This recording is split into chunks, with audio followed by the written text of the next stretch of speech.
they say that there are two things that we can't avoid in our lives. One of them is taxes and the other is death. We are born, we don't know what happened before that. We know that for a couple of years in the beginning of our life we can't remember much, and then we go on, and some point later on in the future we're actually going to leave this physical form.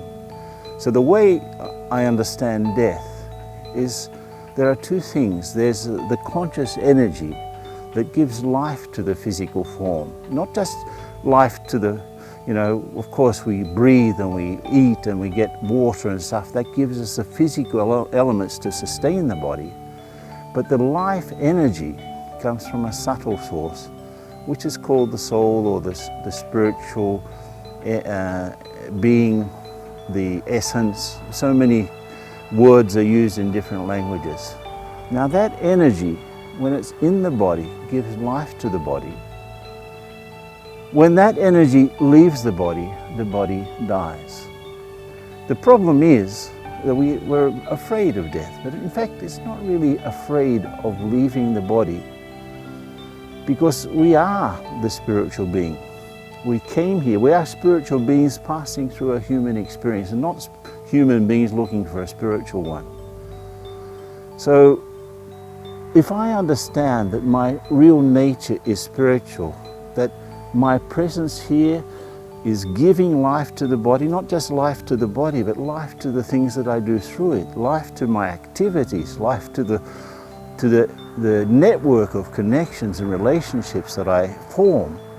But if I go back to the essence, it's the same essence that's giving life to the body, and it's the same essence that's giving life to my thinking, to my speaking, to my deciding, to the ideas and everything like that. So if I have that sense of self, and I look at the body from that perspective, then I know that if something happens to the body, it's like happening to the car, it's the vehicle. It doesn't necessarily happen to the driver. The driver is different from the car. What we call death is the driver leaving the car. And so we should try to understand that. And in fact, it's not that we're afraid of death in itself. We suspect that we're actually spiritual beings, but what the fear is the fear that the ego is going to stop. So, I'm afraid that my limited ego, I am so-and-so, I did this and I did that. Yes, that will stop. But the life energy continues. So I have to associate with what continues and not with what stops.